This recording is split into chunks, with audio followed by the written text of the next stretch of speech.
Troisième édition donc, de ce village des recruteurs ici à Orléans et l'un, si ce n'est le partenaire historique de ce village des recruteurs depuis le début, c'est évidemment Pôle emploi. Bonjour Patrick Boissy. Bonjour. Vous êtes directeur territorial de Pôle emploi donc sur la métropole orléanaise. Alors effectivement, la dernière fois qu'on était venu ici, c'était en 2019, il y a eu le confinement et le distanciel. Aujourd'hui, on revient au présentiel, donc l'ADN du village des recruteurs, la rencontre entre le demandeur d'emploi et l'entreprise.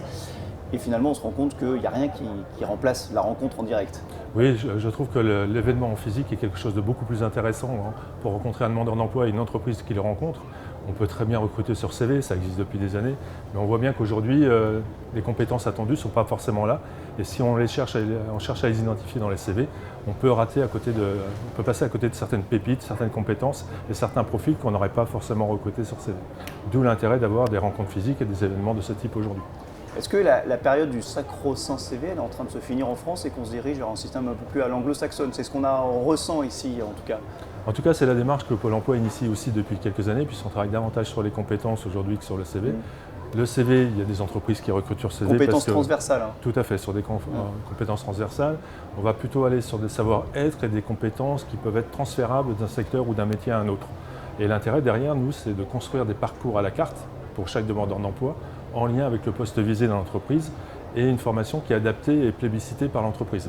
Voilà, d'où l'intérêt que les rencontres puissent se faire, parce que souvent c'est une rencontre entre deux personnes, et s'il y a un déclic, derrière on peut tenter l'aventure de l'emploi ensemble.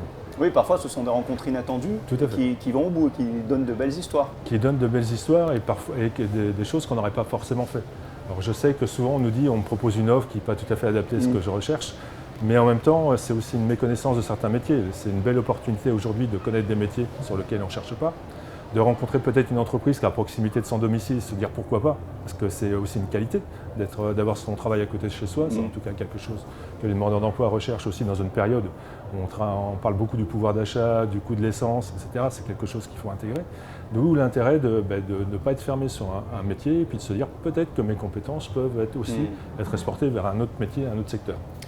Du côté des recruteurs, des entreprises, on sait que le bassin orléanais est très axé sur la logistique, sur l'industrie, donc des secteurs en tension. Est-ce que finalement, ces secteurs en tension, ça incite, ça oblige certains recruteurs à ouvrir un peu leur chakra? Oui, c'est-à-dire qu'il y a un tel volume sur la partie logistique sur le territoire d'Orléans, et encore un peu plus au nord et au sud.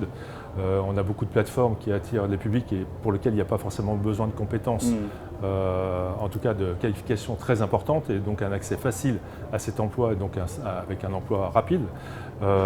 Les autres entreprises, si elles veulent attirer des publics, il faut aussi qu'elles s'ouvrent, qu'elles montrent leurs portes, qu'elles ouvrent leurs portes, qu'elles valorisent un peu leur savoir-faire et leur métier. Parce qu'il n'y a rien de plus valorisant que de travailler et sortir un produit de ses mains. Aujourd'hui, alors c'est assez paradoxal, parce que les entreprises ont globalement de plus en plus de mal à recruter et en même temps une montée en compétences des candidats qui est de plus en plus réclamée. Alors comment on arrive à faire corréler tout ça? Voilà, donc pour ça on a plein d'outils à Pôle emploi. Il y a les formations du conseil régional qui permettent de formation collective en lien avec le besoin des entreprises. Et nous, on a des dispositifs qui sont l'AFPR, l'Action Formation Préalable au Recrutement ou l'APEI, qui sont vraiment des outils adaptés à l'entreprise et aux demandeurs d'emploi avec un parcours individuel pendant lequel le demandeur d'emploi est en formation professionnelle, rémunéré par Pôle emploi, et pour lequel nous, on prend en charge aussi une partie du coût pédagogique auprès du centre de formation choisi par l'entreprise. Ça peut aussi être parfois de la formation interne.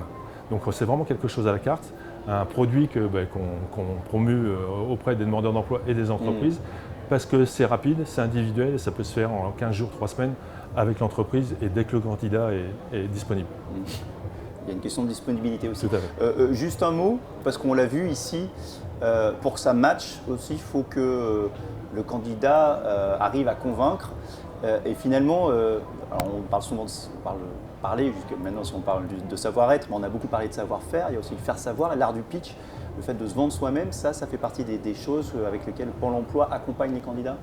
Oui, alors on a beaucoup de prestations à disposition et d'ateliers à disposition des demandeurs d'emploi pour travailler sur la posture, sur l'utilisation des langages, bien s'identifier en termes de compétences par rapport à l'offre qui est proposée.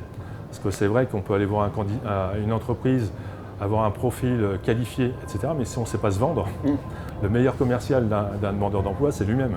Donc nous, on l'accompagne aussi dans cette démarche, alors parfois avec des actions un peu particulières, par exemple des ateliers théâtre, pour bien s'exprimer, pour avoir le regard des autres. Mais ça, c'est capital aujourd'hui. Ah, tout à fait. C'est un levier aujourd'hui incontournable, c'est-à-dire il faut le plus pour attirer l'entreprise, comme l'entreprise doit aussi évoluer pour attirer des candidats. Donc c'est bien un pas de chaque côté pour qu'à un moment, il y ait une rencontre. Parce que si les entreprises n'évoluent pas, le demandeur d'emploi n'évolue pas, après on sera toujours sur la même situation et de la tension et des difficultés de recrutement. Un dernier mot pour finir, est-ce que vous intervenez aussi des entreprises pour leur dire, bah oui, effectivement, il faut évoluer, parfois c'est à vous de séduire les candidats en mettant en avant la marque employeur, la stratégie RSE et en leur parlant de critères que notamment les nouvelles générations attendent, c'est-à-dire plus forcément de plan de carrière, mais de bien-être au travail, etc. Oui, moi je rêve d'avoir des événements de ce genre où on parle d'autres choses, mais c'est vrai que nous on a un club RH où on parle de la marque employeur en termes d'évolution. On a aussi, quand on travaille avec les entreprises, nous à Pôle emploi on a des psychologues du travail. C'est une particularité de Pôle emploi qui peuvent accompagner aussi les entreprises sur retravailler sur les critères de recrutement qui ne sont plus les mêmes aujourd'hui que ceux qu'il y a 2 ou 3 ans. Ça permet d'avoir un regard extérieur sur les modalités de recrutement. Donc ça, on l'a proposé à plusieurs entreprises qui acceptent d'ouvrir leurs portes. C'est aussi une démarche de l'entreprise qui est assez intéressante parce que quand on n'arrive pas à recruter, ce n'est pas que la faute des demandeurs d'emploi, ce n'est pas la faute que du marché de l'emploi. On peut aussi s'interroger sur notre modèle de recrutement. La remise en cause. La remise en cause en interne. Et là, regardez un peu le process de recrutement qui est mis en place. Parfois, il suffit de modifier un peu les critères de sélection et d'intégrer et de changer un peu le profil, le niveau de qualification. Et parfois, le panel s'ouvre de manière plus naturelle. Merci beaucoup Patrick Boissy, directeur territorial de Pôle emploi. Et puis bonne journée ici au village des recruteurs d'Orléans.